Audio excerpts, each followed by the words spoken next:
जे गगन में बहके पवन में हर एक मन में सद्भावना। नमस्कार विद्यार्थी मित्रों, सद्भावना यूट्यूब चैनल ની અંદર આપનું હાર્દિક સ્વાગત છે। વિદ્યાર્થી મિત્રો, આપણે ધોરણ 8 ની અંદર પ્રકરણ નંબર 1 સમય સંખ્યાનો અભ્યાસ કરતા હતા ત્યારે આપણે આગળ જોયું એક બે ઉદાહરણ ગણ્યા, આગળની થિયરી જોઈ કે શૂન્ય સરવાળા માટે કેવું થતું હતું? તટસ્થ। એટલે શૂન્યને કોઈ પણ સંખ્યા સાથે જો તમે સરવાળો કરો તો એમાં કંઈ ફેરફાર થાય નહીં, તો એવી સંખ્યાને આપણે શું કહેતા હતા? તો કે તટસ્થ સંખ્યા। સરવાળા માટે તટસ્થ સંખ્યા કોણ? તો કે શૂન્ય। પછી આગળ આપણે બીજી કિંમત જોઈ તો કે ગુણાકાર। ગુણાકાર માટે તટસ્થ સંખ્યા કઈ?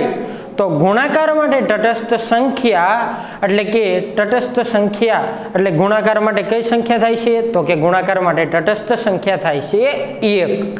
હવે આગળ આપણે જો વિદ્યાર્થી મિત્રો વાત કરતા હોય કે થિયરીની ઉપર જોવી તો સૌપ્રથમ પહેલો ટોપિક આપણે આવશે વિરોધી સંખ્યા।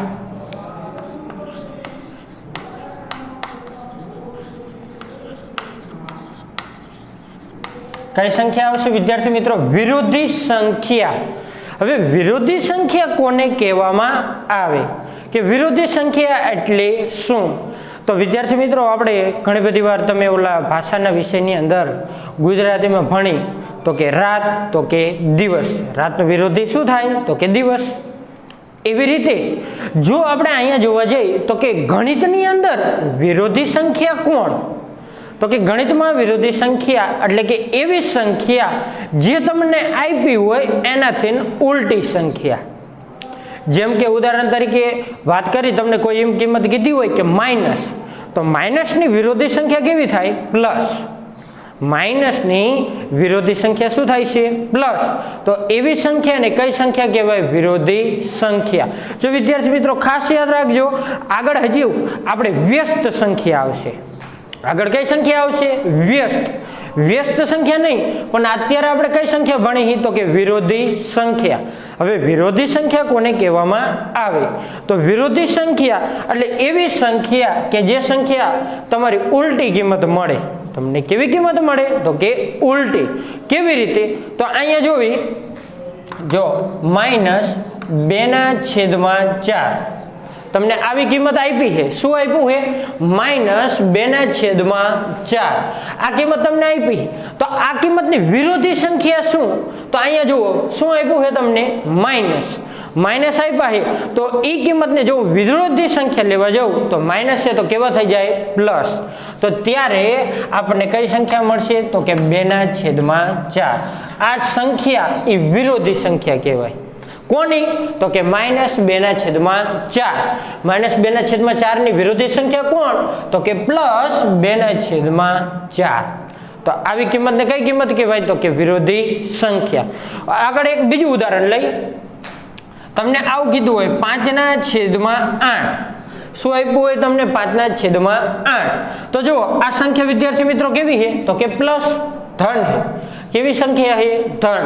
હવે આ કિંમતની મારે વિરોધી સંખ્યા જોઈ, આની મારે કેવી કિંમત જોઈ છે? તો કે વિરોધી સંખ્યા। તો વિરોધી સંખ્યા કોને કહેવાય? +5/8। તો એની વિરોધી સંખ્યા કેટલી થાય? તો કે -5/8। એની વિરોધી સંખ્યા કઈ થાય? -5/8। તો આવી જે બધી સંખ્યા રહે એ સંખ્યાને કેવી સંખ્યા કહેવાય? તો કે વિરોધી સંખ્યા। વિરોધી આપણે તમને એટલે કે વિરોધ એટલે કે એનાથી ઉલટું, એનાથી કેવી કિંમત મળે? ઉલટી। જો માઇનસ હોય તો કેવી થઈ જાય? પ્લસ, અને પ્લસ હોય તો કેવી થઈ જાય? માઇનસ। તો એવી બધી કિંમતને કેવી કિંમત કહેવાય? વિરોધી સંખ્યા। આ આપણી પહેલી વાત થઈ।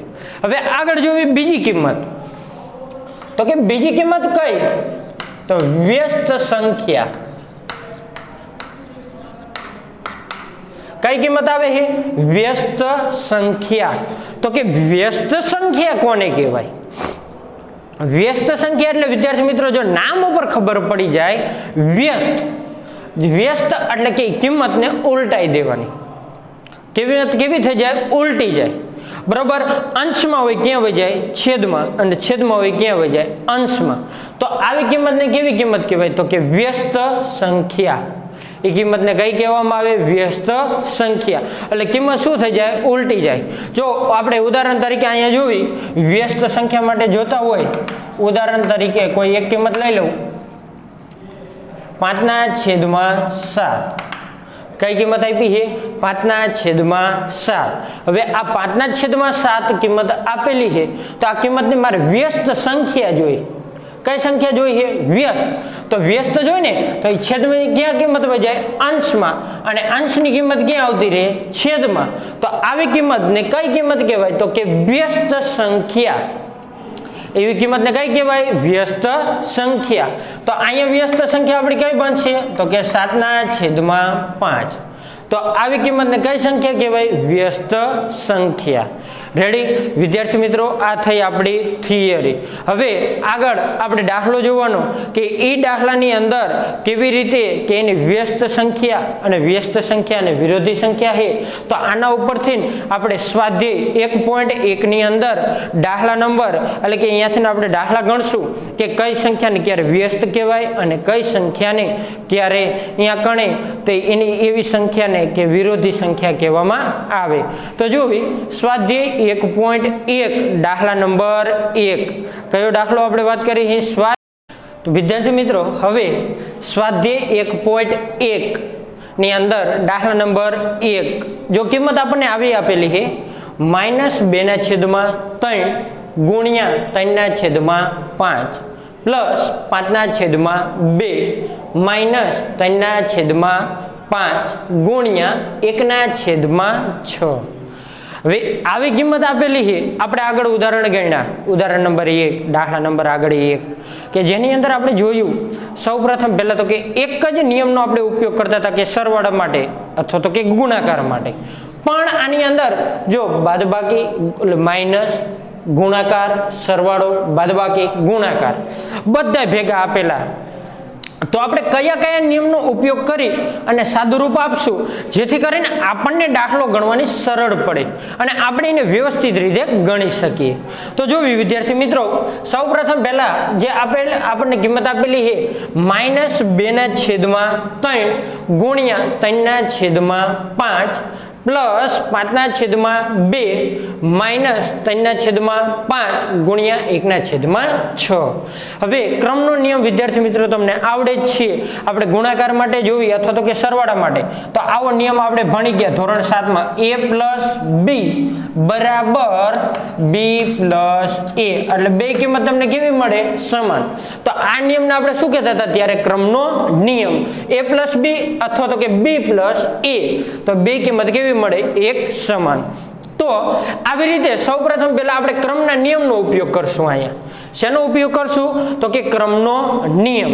તો પહેલા ક્રમના નિયમની અંદર આપેલા સ્ટેપને કે આખા પદને આપણે શું કરશું? ગોઠવી દઈશું. પહેલા એને શું કરશું? આપણે ક્રમના નિયમ પ્રમાણે ગોઠવશું જેથી કરીને દાખલો સરળ પડે. તો જુઓ -2/3 ગુણ્યા 3/5 ગુણ્યા કેટલા આવશે? 3/5. ક્રમનો નિયમનો ઉપયોગ કરું તો આ ક્યાં આવતા રહેશે? આગળ. કયા છે? -3/5. માઇનસ શું આવશે? 3/5. શું કર્યું? તો કે ક્રમના નિયમનો ઉપયોગ. તો આગળ કેટલા આવ્યા? -3/5 ગુણ્યા 1/6 ગુણ્યા કેટલા આવશે? 1/6 પ્લસ 5/2 પ્લસ શું આવશે? 5/2. આવી રીતે પેલા આખા સ્ટેપને આપણે ગોઠવી દઈશું જેથી કરીને સરળ અને સાદુરૂપ આપવામાં આપણને સરળ પડે. શું કર્યું? તો સૌપ્રથમ પેલા ક્રમના નિયમની અંદર ગોઠવી દીધા. આ -3/5 ને આગળ લઈ લીધા અને પ્લસ 5/2 પાછળ જતા રહ્યા. હવે અહીંયા જુઓ વિદ્યાર્થી મિત્રો, બે કિંમત કેવી આપી છે આપણને? સમાન. તો આપણે એને શું કરી લઈશું? બહાર કાઢી લઈશું. શું કરશું આપણે? એને બહાર. આ કેવા છે? પ્લસ. આ કેવા છે? માઇનસ. તો આપણે કેવા બહાર કાઢશું? તો કે પ્લસ. તો શું કિંમત મળશે? 3/5. કેટલા આવશે 3/5 આ 3/5 ને શું કર્યું આપણે બહાર કાઢી લીધા તો કૌંસમાં શું વધ્યું -2/3 કેટલા આવશે -2/3 માઇનસ આ માઇનસના માઇનસ આ ગુણાકાર બહાર વહી ગયા તો આ આગળ શું આવ્યું 1/6 માઇનસ કેટલા આવશે 1/6 પ્લસ 5/2 પ્લસ કેટલા આવશે તો કે 5/2 શું કર્યું તો આ એકડે આપણે સામાન્ય કાઢ્યા આ કિંમતને આપણે બહાર લઈ લીધી આ કિંમતને આ એકડે આપણે કૌંસમાં લીધી કયા કૌંસમાં તો કે મોટા કૌંસની અંદર મોટા કૌંસમાં કિંમત લઈ અને એનું સાદું રૂપ આપ્યું તો કે -2/3 માઇનસના માઇનસ 1/6 પ્લસ 5/2 હવે આગળ આનું સાદુરૂપ આપણે જો આપતા હોય તો શું કરશું તો કે સાદુરૂપ આપવા માટે અહીંયા આપેલી કિંમતનો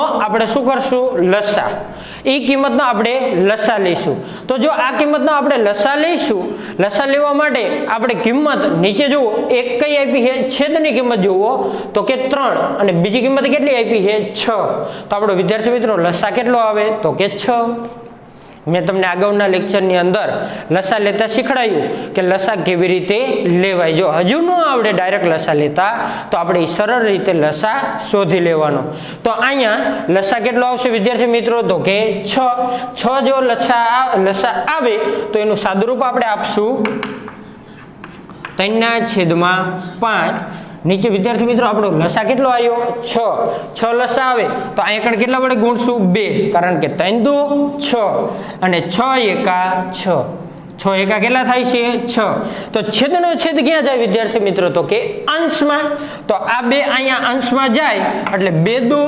4 પણ કેવા આવે તો કે માઈનસ કેમ આ કેવા છે માઈનસ તો અહીંયા કેટલા આવશે -4 છેદનો છેદ અંશમાં તો આ છેદમાં જાય તો 1 એકા 1 પણ કેવા આવે તો કે માઈનસ તો -4 -1 નીચે કેટલા આવશે 6 પ્લસ 5/2 પ્લસ કેટલા આવશે 5/2 હવે જો આનું આગળ આપણે સાદુરૂપ આપે તો આની અંદર કેવી કિંમત મળે તો કે 3/5 3/5 માઇનસ માઇનસ શું થાય પ્લસ પણ 4 ને 1 5 પણ નિશાની કેવી આવે માઇનસ તો આ આગળ કેટલા આવશે -5 છેદમાં કેટલા આવશે 6 -5/6 પ્લસ 5/2 પ્લસ કેટલા આવે 5/2 અહીંયા સુધી વિદ્યાર્થી મિત્રો દાખલો સમજાણો જો ખાસ ધ્યાન રાખજો અહીંયા શું કર્યું આપણે તો કે લસા લીધો તો કેટલો લસા આવ્યો તો કે 6 લસા આવે એટલે છેદની કિંમત કેવી બનાવવી જોઈએ 6 અને છેદની કિંમત સમછેદી એટલે કે સમાન બનાવવા માટે આપણે શું કર્યું એનો લસા લીધો તો કેટલો આવ્યો 6 છેદનો છેદ ક્યાં જાય અંશમાં તો કે 2 દુ 4 પણ કેવા આવશે માઇનસ 1 એકા 1 પણ કેવા આવશે માઇનસ -4 -1 એટલે -5 જુઓ આગળ હવે આની અંદર આપણે શું કરશું તો જ્યારે આનું સાદુરૂપ આપી તો અહીંયા કણે વિદ્યાર્થી મિત્રો જ્યારે સાદુરૂપ આપતા હોય તો જોઈજો 3 દુ 6 3 દુ કેટલા થાય છે 6 5 એકા 5 તો આ 5 ઉડી જાય તો અહીંયા કઈ નથી અંશમાં તો કેટલા વધે 1 તો શું આવશે અહીંયા -1/2 ખબર પડી આ ધ્યાન રાખજો શું કર્યું 3/5 કૌંસમાં -5/6 તો કે 3 દુ 6 એટલે આ આગળ કેટલા વધ્યા 2 5 ઉડી જાય અંશમાં હવે કઈ વધતું નથી અંશમાં જો કઈ ન વધે તો કેટલા આવે 1 પણ કેવા આવશે માઇનસ કેમ તો અહીંયા આગળ શું હતું માઇનસ તો -1/2 પ્લસ અહીંયા આગળ કેવા આવશે પ્લસ 5/2 અહીંયા આગળ કેટલા આવશે પ્લસ 5/2 -1/2 પ્લસ અહીં કણ કેવા હતા +5/2 તો +5/2. હવે જો વિદ્યાર્થી મિત્રો અહીંયા આપણે લસા લેવો પડે નહીં. કેમ? તો કે લસા ન લેવાનું કારણ શું? તો કે છેદની કિંમત બે કેવી બને? સમાન. અને સમાન કિંમત હોય તો લસા લેવો પડે નહીં. એટલે અહીં કણે નીચે કેટલા આવશે? 2. નીચે કેટલા આવશે? 2. ઉપર કેટલા આવશે? તો કે -1 + 5.